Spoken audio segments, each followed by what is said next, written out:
Bonjour à tous, je suis Joseph René Tobny, je suis présentateur télé et radio, je suis également mannequin et modèle photo, je suis auto-entrepreneur et surtout promoteur de la maison Elgato Industries Entertainment. Et comme j'ai toujours eu l'habitude de le dire, une seconde d'antenne est une occasion potentielle de rentrer dans l'histoire. Quand je le dis, c'est tout simplement pour moi une façon de dire quand vous avez la chance et l'opportunité de passer sur une antenne, aussi bien de radio que de télé, eh bien il faut savoir se démarquer. Il faut savoir qu'une fois qu'on l'a fait, on peut utiliser cette petite seconde pour marquer son temps et pour marquer sa génération. Ça me fait un tout petit peu sourire et ça me fait plaisir en même temps qu'on parle de moi en termes d'image raffinée de la voix. Vous savez, j'ai commencé naturellement à la radio et là je rentre directement dans mon parcours. J'ai commencé par la radio, j'ai écumé plusieurs stations de radio aussi bien à Yaoundé qu'à Douala. Donc là on ne connaissait que par le biais de ma voix qui, soit dit en passant, a plus ou moins plu à quelques personnes. Mais aujourd'hui que j'officie sur des antennes de télé, notamment la télévision nationale, et j'essaye autant que faire se peut au quotidien de soigner mon allure et de soigner mon apparence. Donc peut-être c'est ce qui me vaut aujourd'hui cette petite appellation, l'image raffinée de la voix, et j'avoue que ça fait plaisir quand même.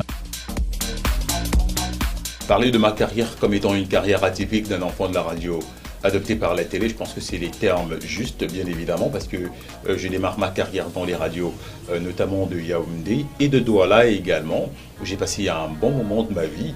Seulement, je reviens à Yaoundé, où je passe par le poste national de la CRTV pour me retrouver plus tard, comme par un coup de baguette magique, par un concours de circonstances, je me retrouve à la télé. Je ne m'attendais pas à avoir une carrière de présentateur télé. Et aujourd'hui, je suis présentateur télé sur l'antenne télé nationale.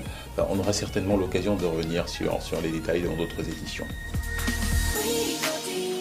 Comment dompter ses peurs et tirer son épingle du jeu? Pour moi, mon expérience personnelle m'a appris que pour dompter ses peurs, eh bien, il faut faire face à ses peurs. Il faut regarder ses peurs en face, il faut les affronter. C'est la meilleure façon de dompter sa peur. Si vous avez par exemple peur de parler en public, commencez dès la maison à vous entraîner à parler avec vos frères et vos sœurs.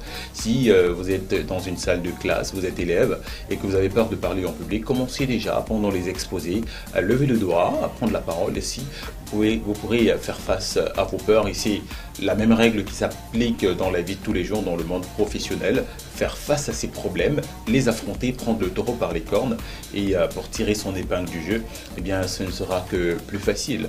Donc tirer son épingle du jeu, pour moi c'est quoi? Eh bien c'est identifier le domaine dans lequel on excelle. Identifier. Il y a bien un domaine en ce bas monde où vous excellez, quel que soit le domaine. Donc identifiez ce domaine et faites au maximum, faites le maximum pour justement vous perfectionner dans ce domaine-là, et certainement vous tirerez votre épingle du jeu.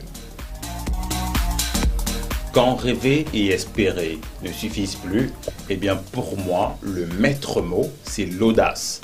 L'audace, c'est ce qui sépare le rêve de la concrétisation de ce rêve. Eh bien l'audace de quoi? L'audace de se dire, ok, aujourd'hui j'ai assez rêvé, je prends mes bottes, je prends ma pelle, je prends ma houe et je descends sur le terrain pour défricher et pour cultiver mon champ. Ou alors je prends ma pelle et ma truelle, je construis ma maison. Bref, c'est une image, c'est une métaphore pour dire, une fois qu'on a rêvé, il faut avoir l'audace de réaliser son rêve.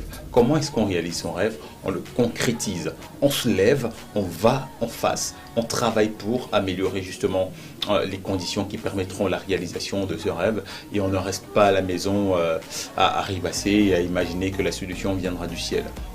On se lève, on y va et on affronte justement la réalisation de ce rêve. Alors le message que j'aimerais adresser à tous les jeunes Camerounais qui nous regardent aujourd'hui, eh bien, c'est que, chers compatriotes, chers frères, chers jeunes, eh bien, sachez que la vie appartient à ceux qui se lèvent tôt. Ne laissez jamais, mais alors jamais personne vous éloigner de vos rêves. Ne laissez personne vous dire que vous ne pouvez pas réussir. Ne laissez personne se mettre au travers de votre chemin.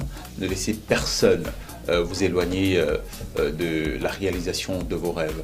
Moi, j'y cru et je suis en train de réaliser mon rêve. toi crois et demain, toi aussi, tu réaliseras ton rêve.